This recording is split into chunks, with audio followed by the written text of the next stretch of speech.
ഭജഗോവിന്ദം സനാതന ധർമ്മ വിദ്യാപീഠത്തിൻ്റെ സൗന്ദര്യലഹരി പാഠത്തിലേക്ക് എല്ലാ ഭക്തബന്ധുക്കളെയും സ്വാഗതം ചെയ്യുന്നു. 62 63 ഇന്നത്തെ പാഠ്യവിഷയം. ഗുരുസ്തുതി. സദാശിവസമാരംഭാം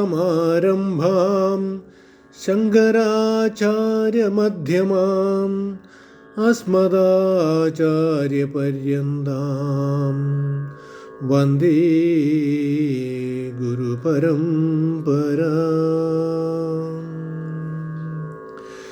സൗന്ദര്യലഹരീ കർത്രേ സർവമംഗളദായിനി ശങ്കരാചാര്യവർയായ ഇതി രാജായ തേ നമഃ. സരസ്വതി നമസ്തുഭ്യം വരദേ കാമരൂപിണി വിദ്യാരംഭം കരിഷ്യാമി സിദ്ധിർഭവതു മേ സദാ. വക്രതുണ്ഡമഹാകായ സൂര്യകോടിസമപ്രഭ നിർവിഘ്നം കുരു മേ ദേവ സർവകാര്യേഷു സർവദാ. ശ്ലോകം 62. പ്രകൃത്യാരക്തായസ്തവ സുദതി ദന്തച്ഛദസ്രുരേ പ്രവിക്ഷേ സാദൃശ്യം ജനയതു ഫലം വിദ്രുമലതാ. ന ബിംബം തദ്ബിംബ പ്രതിഫലനരാഗാദരുണിതം തുലാമധ്യാരൂഢം കഥമിവ വിലജ്ജേത കലയാ. ഒന്നുകൂടി ചൊല്ലാം. പ്രകൃത്യാരക്തായസ്തവ സുദതി ദന്തച്ഛദരുചേഃ പ്രവക്ഷ്യേ സാദൃശ്യം ജനയതു ഫലം വിദ്രുമലതാ. ന ബിംബം തദ്ബിംബ പ്രതിഫലനരാഗാദരുണിതം തുലാമധ്യാരൂഢം കഥമിവ വിലജ്ജേത കലയാ.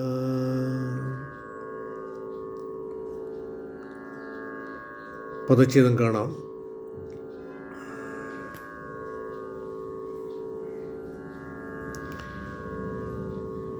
അന്വയം പദച്ഛേദം കാണാം.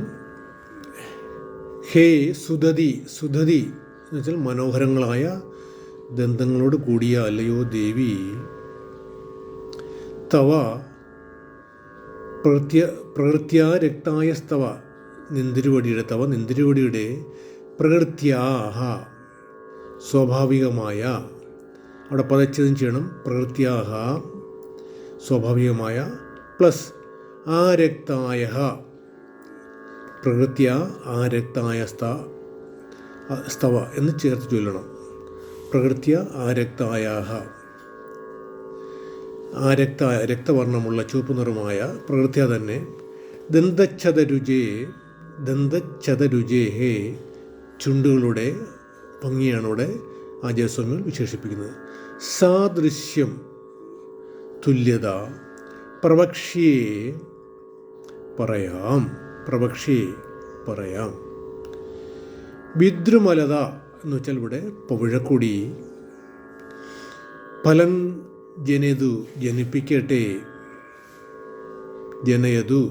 ജനിപ്പിക്കട്ടെ. ബിംബം ന ബിംബം തുണ്ടിപ്പഴം. തദ്ബിംബ പ്രതിഫലന രാഗാത് അരുണിതം. പദച്ഛേദം. തദ്ബിംബ പ്രതിഫലനം രാഗാത് അരുണിതം. അതിൻ്റെ തുണ്ടിപ്പഴത്തിൻ്റെ ആ അധരബിംബത്തിൻ്റെ പ്രതിഫലനത്താലുണ്ടായ രാഗം കൊണ്ട് അരുണവർണ്ണിതമായി ഭവിച്ചിരിക്കുന്നു. വിശദമായ അർത്ഥം നമുക്ക് പറയാം. ഇത് അന്വയത്തിൻ്റെ അന്വയാർത്ഥമാണ്. കലയാ അഭി, കലയാന്ത്യപാദത്തിലെ കലയാ അഭി അംശം കൊണ്ട് പോലും തുലാം തുല്യതയെ തുലാം പ്ലസ് അധ്യാരോഢം, അതാണ് തുലാമധ്യാരോഢം. തുലാമധികം അധ്യാരോഢം തുല്യതയെ അധ്യാരോഢം പ്രാപിക്കുന്നതിന് എങ്ങനെ കഥമിവ എങ്ങനെ ന വിലജ്ജതേ ലജ്ജിക്കാതിരിക്കും, എങ്ങനെ ലജ്ജിക്കാതിരിക്കും. വിശദമായിട്ടുള്ള ശ്ലോകാർത്ഥം നോക്കാം. സുദതിയായ അല്ലയോ ദേവി, സ്വഭാവേന പ്രകൃത്യാ തന്നെ രക്തവർണ്ണമായ നെന്തിരുവടിയുടെ അധരകാന്തിയുടെ ചുണ്ടുകളുടെ കാന്തിയുടെ സാദൃശ്യത്തെ ഞാൻ പറയാമെന്ന് ആചാര്യസ്വാമികൾ ഇവിടെ വർണ്ണിക്കുന്നു. ആ ചുണ്ടുകളുടെ അധരകാന്തിയെ വർണ്ണിക്കുന്നു. വിദ്രുമലത ആണ് പവിഴക്കൊടി ഫലത്തെ ജനിപ്പിക്കുകയാണെങ്കിൽ ആ ഫലം ഒരു പക്ഷേ സദൃശമാകാം. മനസ്സിലല്ലോ? പവിഴക്കൊടി കണ്ടിട്ടുണ്ടോ? ഇല്ല. അപ്പോൾ നമുക്ക് അവിടെ ആചാര്യസ്വാമികൾ ഒരു പക്ഷേ ഫലം ജനിപ്പിക്കുകയാണെങ്കിൽ, അപ്പോൾ സാങ്കല്പികമാണ് പവിഴക്കൊടി എന്ന് പറയുന്നത്, അത് സദൃശമാകാം.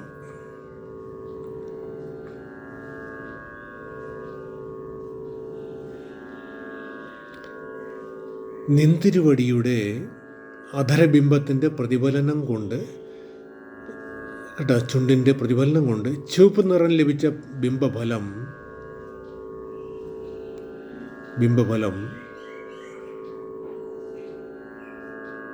തൊണ്ടിപ്പഴം. ബിംബഫലം വെച്ചാൽ അവിടെ തൊണ്ടിപ്പഴം.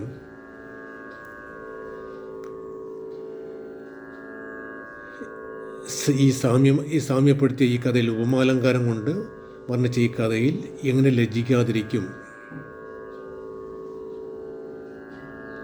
എന്നാൽ അത് ലജ്ജിക്കുക തന്നെ ചെയ്യും. ദേവിയുടെ ചുണ്ടുകൾ മറ്റൊന്നിനോടും താരതമ്യപ്പെടുത്താനാകാത്ത രക്തവർണ്ണമുള്ളവയാണെന്ന് ഈ ശ്ലോകം സ്ഥാപിക്കുന്നു. ആ ചുണ്ടുകളുടെ ഭംഗിയാണ് ഇവിടെ സൂചിപ്പിക്കുന്നത്. വേറൊന്നിനോടും, പ്രപഞ്ചത്തിൽ ഒന്നിനോടും താരതമ്യപ്പെടുത്താൻ കഴിയുകയില്ല.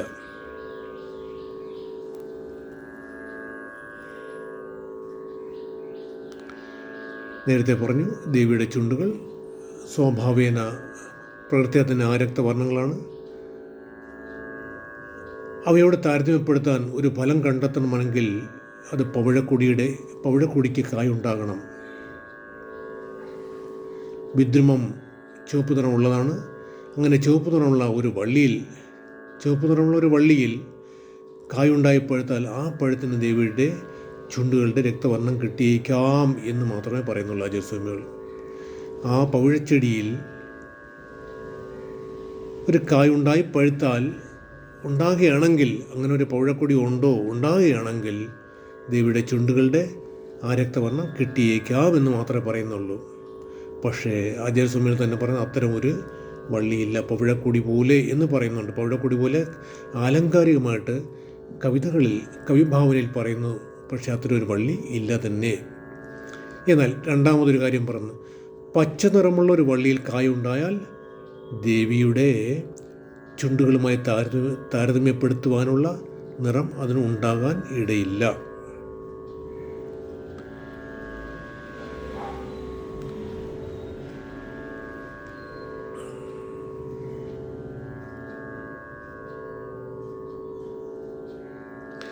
അങ്ങനെ ഏതെങ്കിലുമായിട്ട് ആ ബിംബഫലം ഇങ്ങനെ മറ്റേ ഈ പവിഴക്കൊടിയോ പിന്നെ തൊണ്ടിപ്പഴമോ ഏതുമായിട്ടെങ്കിലും അമ്മയുടെ ചുണ്ടുകളെ താരതമ്യപ്പെടുത്തിയാൽ അത് ലജ്ജിക്കുക തന്നെ ചെയ്യും. ആ താരതമ്യപ്പെടുത്തൽ ലജ്ജിതമായി പോവും. അപ്പോൾ അമ്മയുടെ ദന്തജാതങ്ങളുടെ അനന്യ ഭക്തി ഈ വിവരണത്തിൽ നിന്ന് വ്യഞ്ചിക്കുന്നു. അതാണ് ആചാര്യസ്വാമികൾ ലളിതാ സഹസ്രനാമത്തിൽ പറയുന്നത്, നവബിന്ദുമ ബിംബക്ഷീണകാരിതനച്ചത എന്ന് ദേവിയെ വർണ്ണിച്ചിരിക്കുന്നത് കാണുക. അപ്പോൾ അമ്മയുടെ അധരബിംബത്തെ ചുണ്ടുകളെ വേറെ ഒന്നിനും പവിഴക്കൊടിയുമായിട്ടോ മറ്റ് തൊണ്ടിപ്പഴം വേറെ എന്തുമായിട്ടും പ്രപഞ്ചത്തിൽ ഒന്നുമായിട്ടും താരതമ്യപ്പെടുത്താൻ കഴിയില്ല. അങ്ങനെ താരതമ്യപ്പെടുത്തിയാൽ അത് ലജ്ജിതമായി പോകും എന്ന് ആചാര്യസ്വാമികൾ ഇവിടെ തീർത്ത് പറയുന്നു. അങ്ങനെ 62 ശ്ലോകം ഇവിടെ ഉപസംഹരിക്കുന്നു.